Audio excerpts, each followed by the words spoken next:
New Orleans Saints quarterback Derek Carr deserves more shine. We got all that and a little bit of lagniappe for you on today's episode of Locked On Saints.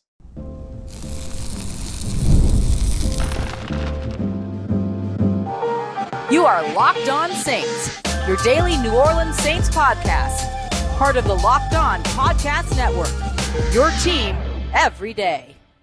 What is good, Who Dat Nation and Who Dat family? I am your host, your friend Ross Jackson, New Orleans native, your New Orleans Saints expert and credentialed member of the media covering those New Orleans Saints as the Saints beat writer over at LouisianaSports.net and Saints analyst with WWL TV. And on today's episode of Locked On Saints, I want to celebrate Cam Jordan for the sacrifices that he's making right now in order to help his team win. We're going to dive into the offensive line and the interesting things that they've been doing, including Lucas Patrick and Eric McCoy, interior offensive linemen for the New Orleans Saints, leading the league in terms of their rankings. We're going to kick everything off with quarterback Derek Carr, who deserves more praise, more shine, more flowers. We're going to dive in to where Derek Carr is and how he got here this early in the season. We appreciate you very much. As always, making Locked On Saints your first listen of the day, every day. And for being an everydayer here on the show, which is a proud part of the Locked On Podcast Network, your team every day. Today's episode brought to you by our friends over at FanDuel. Oh man, FanDuel's got something really cool for you right now too, because now through September 22nd, the clock is ticking. FanDuel customers can put $5 down. This is all FanDuel customers, by the way, and get a 3-week free trial of NFL Sunday ticket from YouTube and YouTube TV. All you got to do is head over to FanDuel.com to get started. Derek Carr has been excellent. Derek Carr has been awesome. Derek Carr has been the best quarterback in the NFL through the league's first 2 games. Now, will it stay that way? I don't know. But Derek Carr deserves praise. Not about where it could go, not about how it could all go wrong, none of that. It's all about what he has done and what he has done and put on the field. And so far, Derek Carr has been perhaps the best quarterback in the NFL. At least that's what several major passing statistics have to say about the guy. For instance, he leads the NFL in some of the basic categories that we're used to seeing: passing touchdowns with 5. He's tied for number 1 there. Touchdown percentage with 12.8%. Comfortably number 1 there. Yards per attempt average, that is at 11.4 yards per attempt. So he is being the gunslinger. All of that, a very aggressive Derek Carr, which is not always what we're used to seeing when it comes to Carr throughout his career. Typically having to play a little bit more kind of conservative and things like that. This offense has allowed him to open up big time. His passer rating and his QBR both atop the NFL as well. But Ross, those are super basic passing stats. I know. That's why I went and got you some more. So he also ends up leading the NFL comfortably when it comes to adjusted net yards per attempt. This is a really important kind of what some people feel like is a bit of a tell-all in terms of how a quarterback is performing, because it takes into consideration passing yards, it takes into consideration sack yards lost, it takes into consideration a weighted value on touchdowns and interceptions thrown. So it kind of takes everything that you can into consideration and then gives out a score. And Derek Carr is number 1 in the NFL in this metric at 12.1. The next quarterback behind him is at 9.52, and that is Buffalo Bills quarterback Josh Allen. You want another one? Because I got you more. What about EPA, which takes into consideration play-to-play or play-by-play, if you will, efficiency? Leads there too. Completion percentage over expected leads there as well. Derek Carr is not only performing extremely well, he is performing well above expectation in some of these metrics. Also, Derek Carr is on a tear, and he deserves praise for what he's doing. A lot of the conversation around Derek Carr right now is, well, when do the wheels fall off? And when should, oh, well, it's just 2 games. And, will he be able to maintain it? Those are all valid questions. Don't get me wrong. But I'm going to celebrate the dude for what he has done. And look, there's been all of the stuff about the play action and motion that has been incorporated. I've talked about it a bunch. Derek Carr, one of the best play action quarterbacks in the league. So the Saints have been running play action. Imagine that. The Saints' run game has been percolating, which absolutely helps to be able to aid that effort of making sure that that play action is working in his favor. The motion is giving him additional things to help him diagnose pre-snap. He's always been a very good pre-snap quarterback. It's why he's one of the best quarterbacks in in-game situations in terms of being, amongst the top in the NFL when it comes to game-winning drives, fourth quarter comebacks, those types of things. And so you add motion, you give him another diagnostic tool, and then he's been able to maximize that. But here's the thing. It's not just what's been added to the New Orleans Saints offense that has benefited Derek Carr. It's also what has been taken off of Derek Carr's plate, a little bit of addition by subtraction in a way. Derek Carr isn't having to make all of the checks at the line of scrimmage. He has help when it comes to that from his offensive line, from, I imagine, Eric McCoy at center. That's typically when you're sharing those responsibilities, it's shared between quarterback and center, but that might not be the entire story. There might be more players that are contributing there. He's not the one that's wholly responsible for getting people out of the huddle and into the right play. Every player carries their own accountability in this system. Every player has to know at the line, if the defense does this, then we're doing this. They have to know that for themselves. They have to see the same thing that Derek Carr is seeing. It takes a lot of pressure off of one person having to orchestrate an entire offense when your offense is orchestrating itself like a beautiful symphony. I decided to run with the music metaphor there. Hope you don't mind. This has been something that the Saints tried with in the past. Not every quarterback is going to be Drew Brees, where he can walk up and just conduct everything, wave everything around, change plays at the line of scrimmage, all that stuff. I asked Derek Carr, how much freedom do you have to change the play or make adjustments when you get to the line of scrimmage? And he said that he's got freedom to do that, right? When he goes up to the line, if he sees something that he wants to check into or check out of, like, he can still do that. But for the most part, whenever he walks up to the line, what he sees is what everyone else is seeing. And there are rules based upon what they're all seeing in terms of how they respond to that. So Derek Carr doesn't have to stand around and shout and yell and scream and get everybody adjusted. Everyone knows, oh, okay, the safety's doing this pre-snap. That means that we're going to be doing this. I'm going to make this adjustment. They're going to be expecting that adjustment. Oh, that linebacker is threatening at the line of scrimmage. Okay, well, if this becomes a hot route situation to where it's, the pressure is there, then I need to make sure that I'm in this place where Derek is expecting me to be so he can get the ball out quickly, so on and so forth. And everybody knows not just the one player that has to do that, but if I'm Rashid Shaheed and I see that happening too, I'm going, okay, cool. So that's going to go to Chris. Right? And then I'm going to make sure that I'm running my route and holding my responsibility and doing the thing I need to do just in case the ball still comes my way, because everyone is truly a part of the progression in this offense in some way or another. In fact, we already saw Derek Carr scramble to the right side against the Carolina Panthers and hit Foster Moreau for a touchdown in the end zone, and the tight end wasn't even a part of the progression. Everyone's a part of the progression, right? So this is something that you're seeing across this entire New Orleans Saints offense right now that is massively benefiting Derek Carr, and that Derek Carr is taking full advantage of. I don't want to make it sound like Derek Carr is just having like really good offensive production handed to him. He still has to make the play. He still has to make the throws. He still has to make the decisions, and he still has to see what everyone else is seeing. And he's doing a very, very good job of that so far. Dennis Allen was on the Rich Eisen show, and one of the things that Dennis Allen said was that it looks like Derek Carr, because of all these things that they've kind of been able to take off of his plate, him not having to be the guy that's the, quote, flag holder for the team, doesn't have to do all those things. Dennis Allen went on to say that he's able to just be free and play the game. I think he's enjoying doing that, and I'm enjoying watching him do it. And you know what, DA? I am too. This has been awesome. Shout out to Derek Carr, who's done a phenomenal job here to open the season. And it's not just Derek Carr, but also the offensive line in front of him that has done a surprisingly good job keeping him clean. Let's break down what the offensive line has been doing and how two players right now are not only leading the team, but leading the league when it comes to the conversation of best offensive linemen. We got that coming up for you next as we continue on with today's episode of Locked On Saints, part of Locked On Podcast Network, your team every day.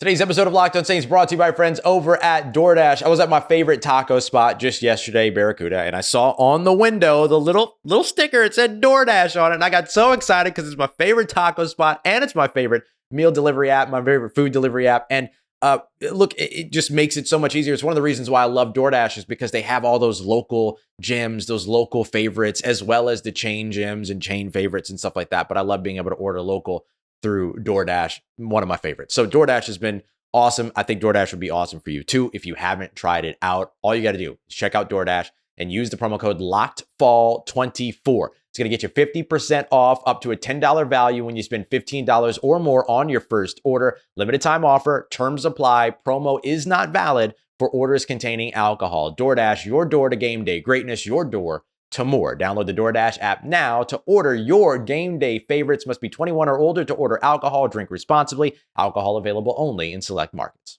Today's episode of Locked On Saints brought to you by our friends over at FanDuel, America's #1 sportsbook, who right now is loving them some New Orleans Saints. Not only are the Saints favored by 2.5 points as they return home to host the Philadelphia Eagles, who just suffered a brutal Monday night loss against the Atlanta Falcons. And of course, they're coming off of a short week. I get it. But they're showing more love too. The over-under right now is set at 49.5 points, the second highest scoring total projected by FanDuel this week, behind only the Detroit Lions and Arizona Cardinals, because why not, right?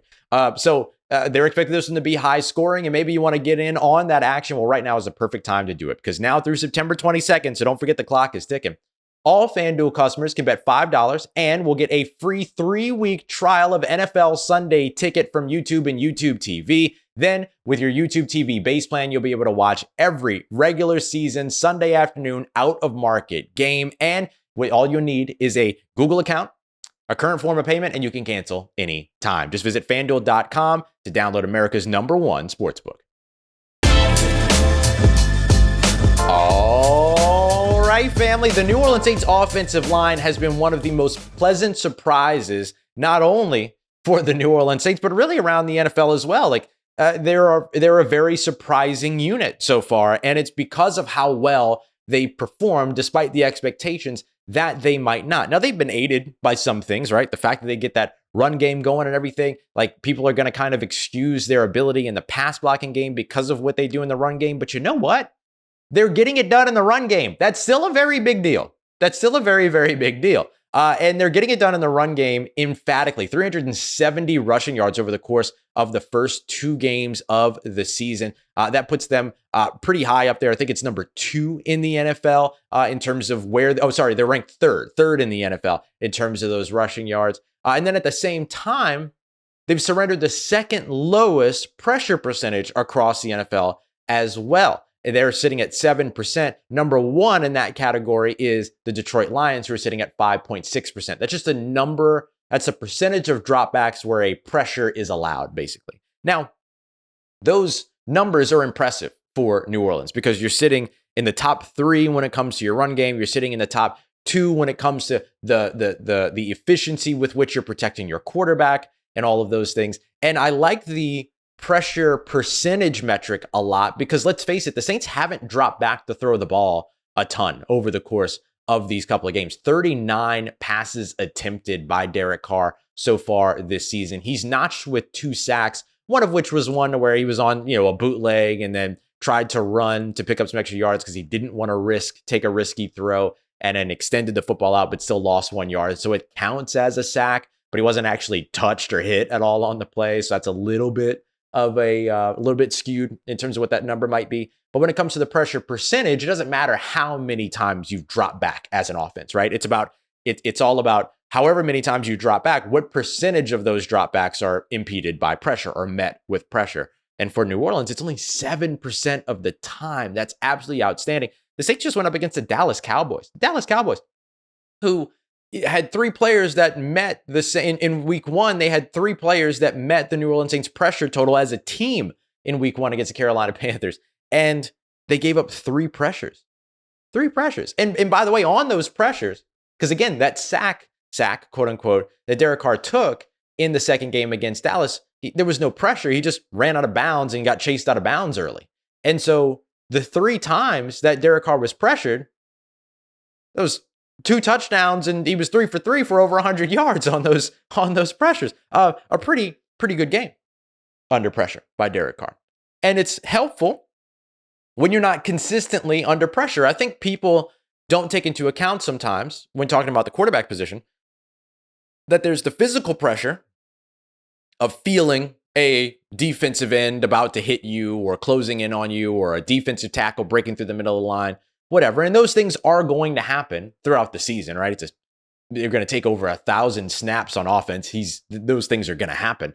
But it's also the mentality of pressure too, right? And I think that Derek Carr was subject to the mentality of pressure a lot last year, like especially just kind of expecting pressure to be there, especially early on in the season. And I think that that kind of skewed a little bit, not skewed, but that kind of impacted a little bit of his play. Now he's kept comfortable.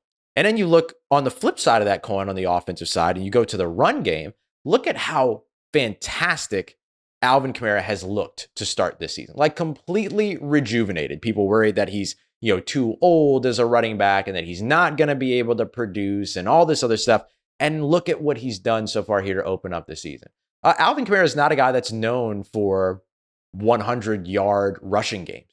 He just picked up one in his second game of the season against a very good defense, the Dallas Cowboys, rushing for 115 yards. 112 of those yards, by the way, coming outside of the tackles. So you're getting him out in space, you're doing all those things, but it's also forcing your offensive line to mobilize. They got to be able to get out there. And if you look at one of the runs by Alvin Kamara to the left side, there was a play where not only does Mason Tipton deliver a good block, was it Alvin Kamara? Maybe this was the Rashid Shaheed.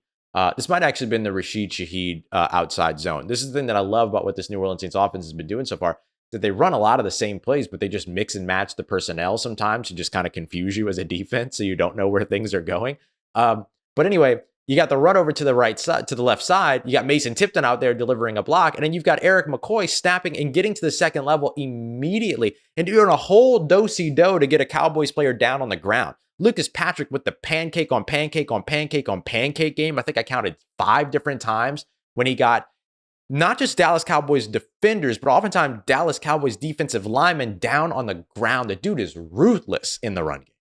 He's ruthless in the pass game too. He has been a revelation for New Orleans. And I highlight those two players, Eric McCoy as well as Lucas Patrick, because the two of them are number 1 or number 2 respectively when it comes to overall Pro Football Focus offensive grades. Now I know that Pro Football Focus grades are hit or miss, neither here nor there, everything like that. But if we accept that every offensive lineman in the NFL is graded against that same metric, McCoy and Patrick topping that does mean something. And by the way, Landon Young, who came in and filled in for Lucas Patrick, just barely, I think he's either just inside or just outside the top 20. So we'll call him top 25. We'll call him top 25 in that metric as well, or in that grading as well. So these guys doing a phenomenal job. And it's translated not only within the raw statistics of pressure percentages and rushing yards and things like that, but even ESPN that does some major blocking analytics there, pass rush win rate,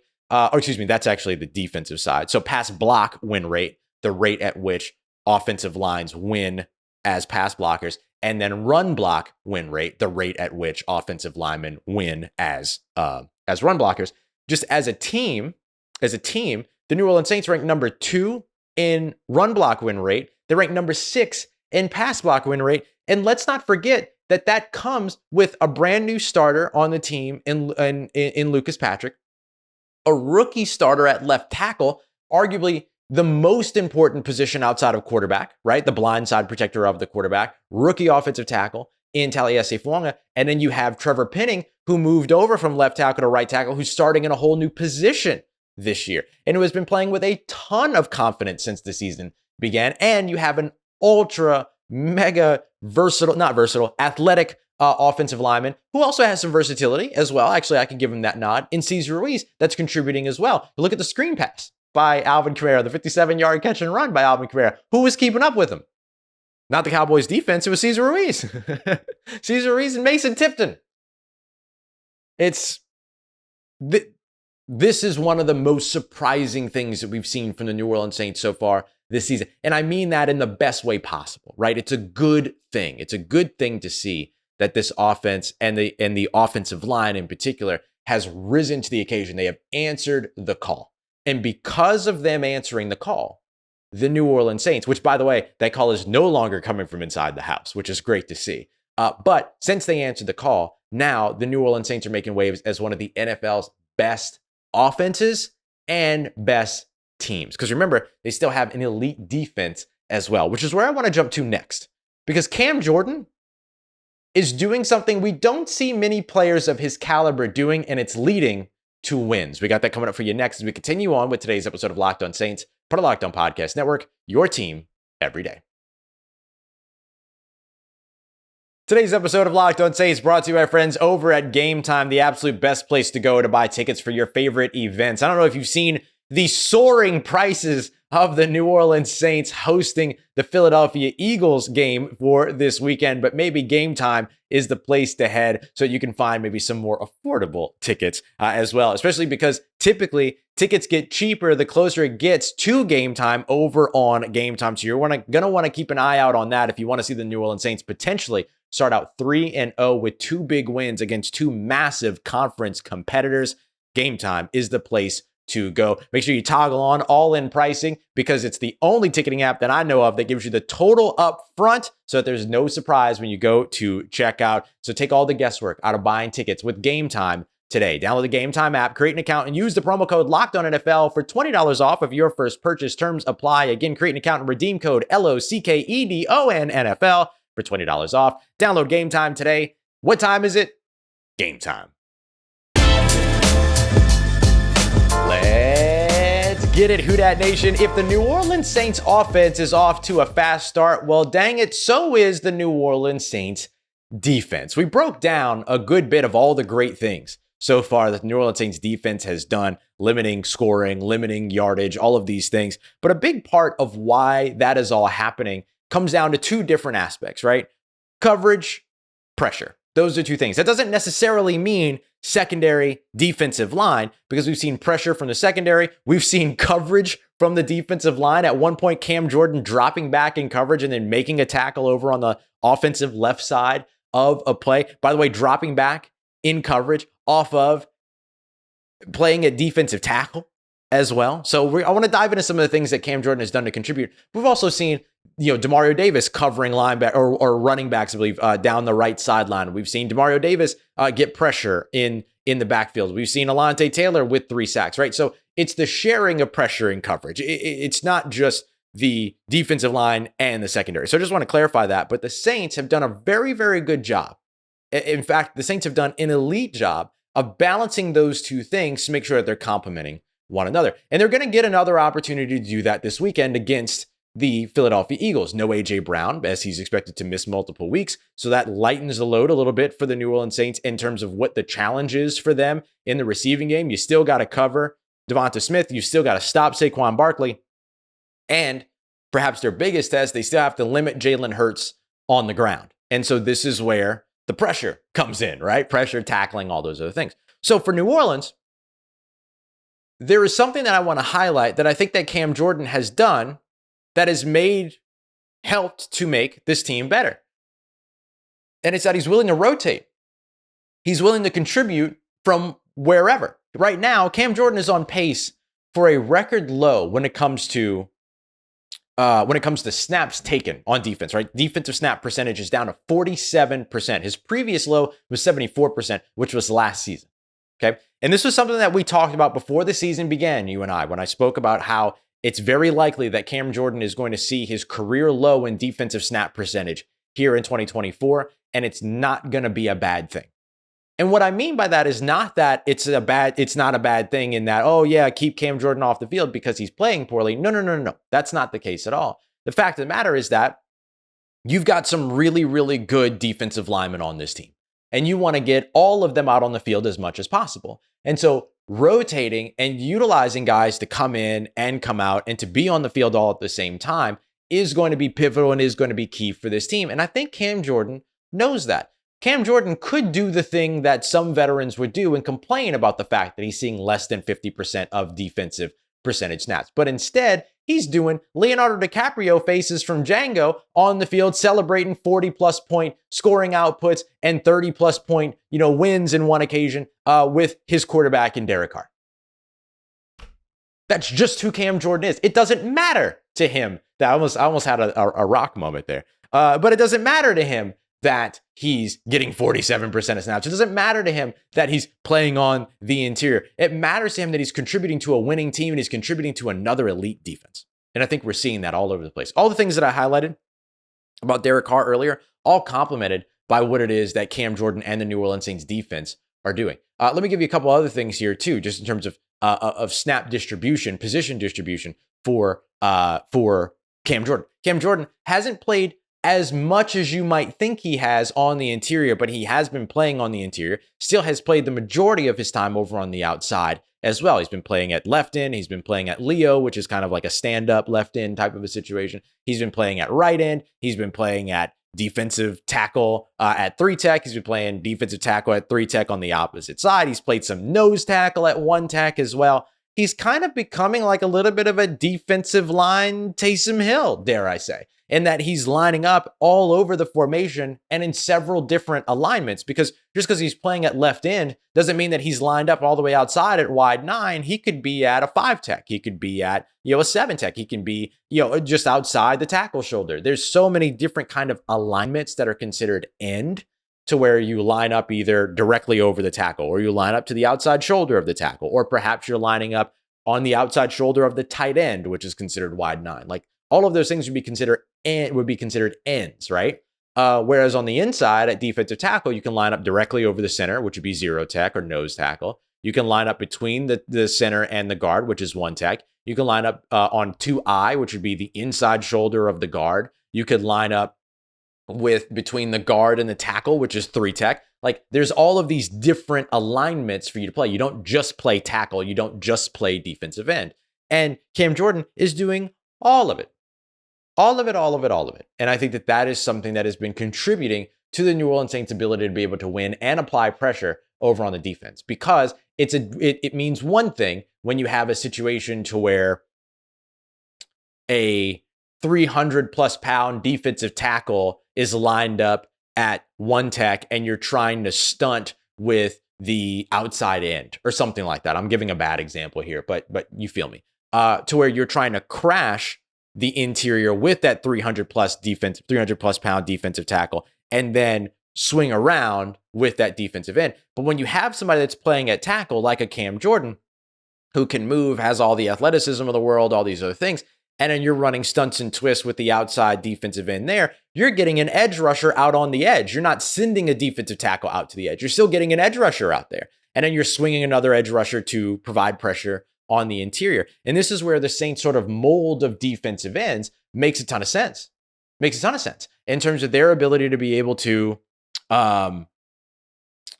play on the inside and play on the outside. 270+ pound players and all these other things that are able to kind of be versatile and move around. And what does that do? That provides a lot of challenge to an offensive line that's otherwise accustomed to, all right, I've been going up against this style of player this entire game, and oh wait, that's not Carl Granderson anymore, that's Chase Young. And then on the next snap, oh, that's not Chase Young anymore, that's Cam Jordan. Oh, that's not Cam Jordan anymore on the interior, that's Brian Brzee. Oh, that's not Brian Brzee anymore, that's Nathan Shepard, so on and so forth. You get what I'm saying here?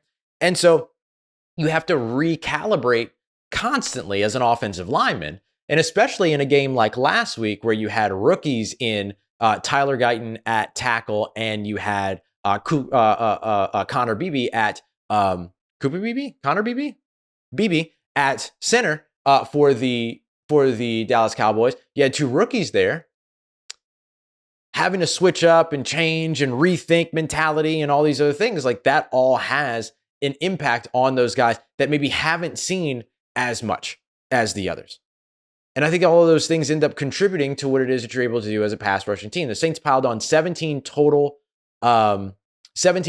pressures in this game, including the fact that Pro Football Focus breaks out, if you've got a half sack, it counts as 2 full sacks. So it counts as 2 full pressures for each of those players, right? 1 pressure for one pressure for the other. But 17 in this game. They had 22 in the game against the Carolina Panthers. And a lot of the reasons why is because the Saints' pressure packages now are so intriguing, so different, so variable that it ends up challenging what an offensive line is looking to do, especially an offensive line that has been on the field playing 50, 60 snaps by the time that you're done doing it. And by the way, that's also trying to constantly have to protect because of how early the Saints are getting out in scoring leads. And so it's eliminating the run game for that team, and they're having to take a lot of damage in the passing game. And so that, I think, is another thing that has kind of spiced up this New Orleans Saints pass rush. So the NASCAR packages, the twists, the stunts, the interesting alignments, all those other things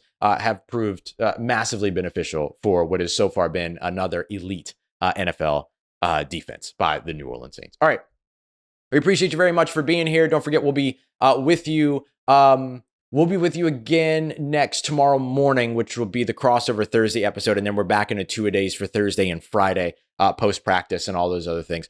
So make sure you come through for that. Myself and Gino Camilleri from Locked On Eagles are going to break down this matchup and have a lot of fun. Gino's a genius. He is so good at talking football. He is a big time X's and O's, nose ball kind of dude. So I'm really excited for you all to be introduced to Gino. So really good stuff on the way from that. And we appreciate you very much, as always, making us your first listen. Don't forget, for your second listen, to go and check out Locked On NFL, the brand new Locked On NFL.